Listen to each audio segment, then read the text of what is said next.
Mirëmëngjes të gjithëve dhe ndjes për vonesën, po besoj kam mirë kuptimin tuaj se ditët e fundit të përgatitjeve për procesin zgjedhor dhe kanë angazhime të shumta dhe të gjithanshme. Atëre po zhvillojmë këtë takim të fundit për të dhënë disa informacione në lidhje me përgatitjen e këtij procesi zgjedhor, si dhe njëkohësisht për të përcjellë disa mesazhe.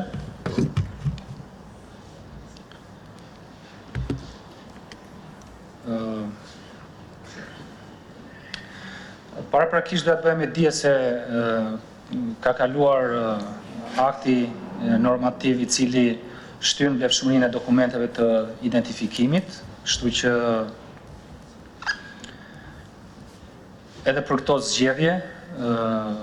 ata qytetarë të cilët kanë patur një dokument identifikimi të skaduar apo ju skadonte ky dokument identifikimi në datën 6 mars, qeveria nëpërmjet aktit normativ ka vendosur shtyrjen e afatit vlefshmërisë së këtyre dokumenteve, kështu që do të jenë të lejuar të votojnë dhe në këtë pikpamje të paktën për këtë shkak nuk do ketë ndonjë votues që do të pengohet për të votuar në datën 6 mars. Miratimi i këtij akti normativ të qeverisë erdhi si rrjedhoje një kërkese të bërë nga Komisioni Qendror të Zgjedhjeve pas shqetësimeve që ne kemi marrë nga disa subjekte zgjedhor në lidhje me këtë çështje, por edhe nga disa organizata të shoqërisë civile. Ndaj ja adresuam këtë shqetësim me një kërkesë qeverisë për të vlerësuar mundësinë e shtyrjes së vlefshmërisë së dokumenteve të identifikimit dhe tashmë akti normativ është miratuar dhe besoj sot, nëse nuk ka ndodhur dje në orët e vona të mbrëmjes, hyn në fuqi.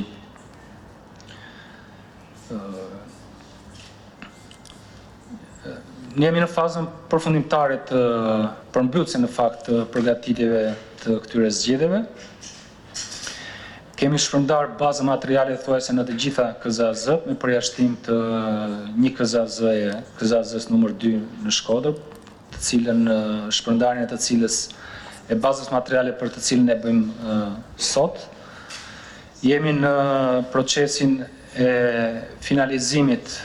në fakt jo nga ana e Komisionit Qendror të Zgjedhjeve, por nga ana e KZAZ-ve të emërimit të anëtarëve të komisioneve të qendrave të votimit. Duhet të them se kemi probleme në këtë proces, por marrë në vëmendje edhe sjell në kujtesë praktikën edhe të zgjedhjeve të shkuara, besojmë që sot pas dite ky proces do të finalizohet. Partitë tashmë e kanë bërë të drejtë të tyre të pakontestueshme që sjellin propozimet e para për anëtarët të KQV-s dhe 2 ose 3 ditë apo 4 ditë përpara datës zgjedhjeve bëjnë ndryshimin e komisionerëve. Por shpresojmë që në fundit sot pas dite dhe maksimumi nesër para dite do t'i kemi dhe anëtarët e komisioneve të qendrave të votimit të emëruar nga KZAZ, sepse prania e tyre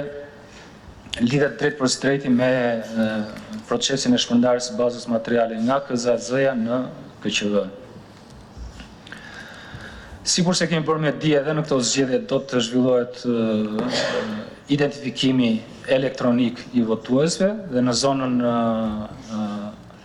zgjedhore të Bashkisë Vorë do të zhvillohet votimi elektronik. Në lidhje me shpërndarjen e bazës materiale, nga raportimet që kemi nga terreni nëpërmjet qoftë KZAZ-ve, por edhe qoftë nëpërmjet inspektorëve tanë, duket se kemi probleme dhe mund të kemi probleme në shpërndarjen e bazës materiale në disa zona të thella të Shkodrës, nga disa njësi administrative të Shkodrës. Kemi patur në fakt se ndoshta juve mund të jeni njohur edhe më herët, kemi patur një kërkesë nga ana e kryetares në detyrë të Bashkisë Shkodër, zonja Voltana Demi, për të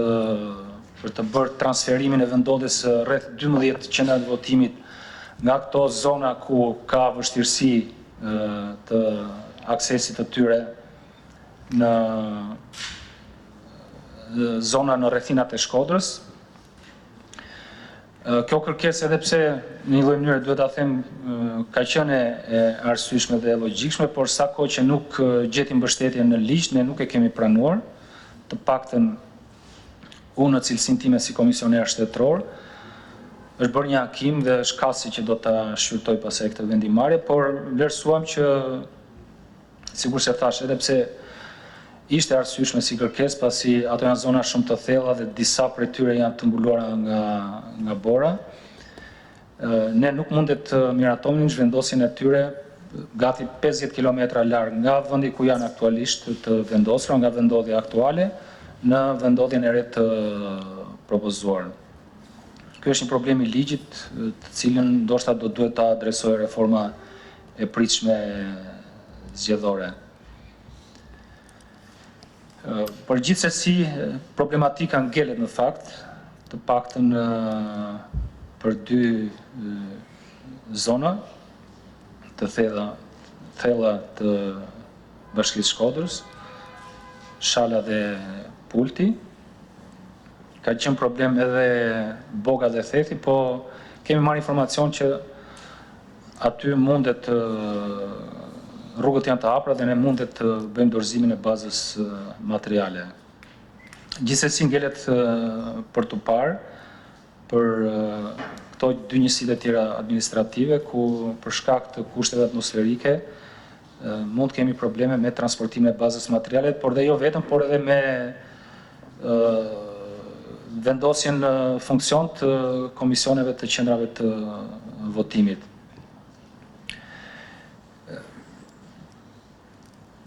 Ka patur një kërkesë nga disa prej subjekteve zgjedhor për ta marrë këtë vendim që të bëjë transferimi i këtyre qendrave të votimit në rrethinat e Shkodrës, por sa kohë që nuk ishte një konsensus i plot, atëre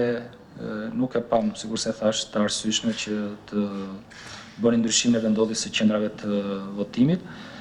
Kështu që kjo situatë na imponon dhe ne si KQZ për të gjetur të gjitha mënyrat e mundshme për të realizuar procesin e transportimit të bazës materiale, por nga ana tjetër edhe subjektet zgjedhore të cilat kanë të drejtë që të propozojnë anëtarë të komisionit qendra të votimit duhet marrin masat për të përmbushur këtë detyrim të tyre të ligjit. Edhe kjo thirrje vlen në fakt jo vetëm për këtë rast, por për të gjitha rastet e tjera.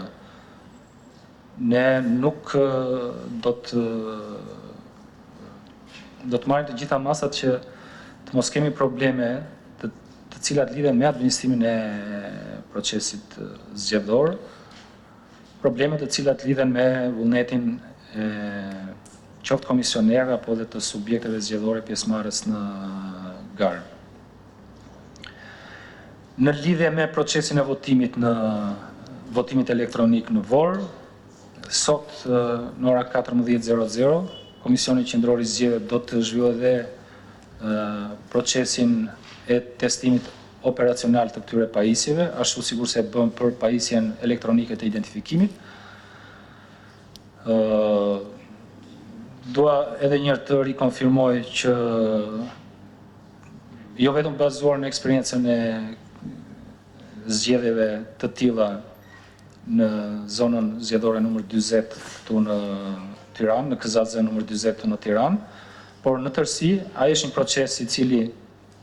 garanton në mënyrë të plot 100% sigurinë e votës. Dhe nuk ka asnjë lloj shkaku apo preteksti për dikë që të dyshojë apo ta vërë në diskutim sigurinë nga çdo pikpamje të këtij procesi. Ndaj i ftoj qytetarët e Vorës me këtë rast që të marrin pjesë në votime dhe të paktën për këtë shkak mos kenë asnjë lloj droje. Njëkohësisht kjo thirrje vlen për gjithë qytetarët votuesit e 5 bashkive të tjera për të marrë pjesë në votime, duke i garantuar jo për formalitet të rastit, për një proces të përgatitur nga ana e KQZ-s në përputhje me të gjitha parashikimet e kodit zgjedhor. Tjetër, çfarë do doja të cilë në vëmendje është fakti që ka të bëjë me vëmendjen e shtuar që KQZ do të ketë në këto zgjedhje ndaj disa fenomeneve negative të klasifikuara dhe si kriminale në zgjedhjet e shkuara. Çdo kush që do të tentojë të angazhohet në një proces të shitblerjes së votës apo dhe të ndikimit në një mënyrë tjetër mbi vullnetin e qytetarëve, do të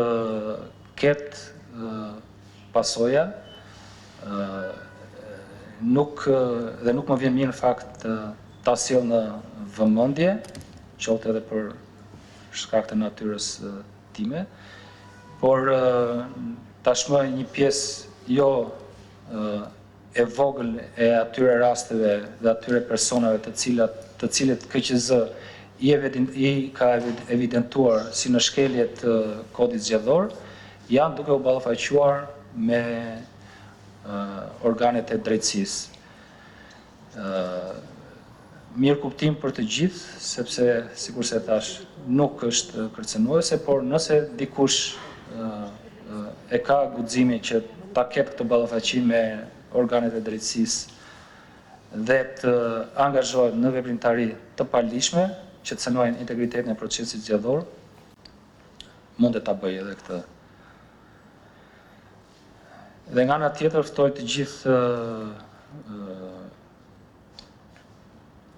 ata të cilët qytetarë, organizatat shoqërisë civile, media, apo dhe përfaqësues të partive politike, që në çdo rast që do të evidentojnë shkelje të tilla, ti denoncojnë ato me njërë në organet e ndjekjes penale. Faleminderit.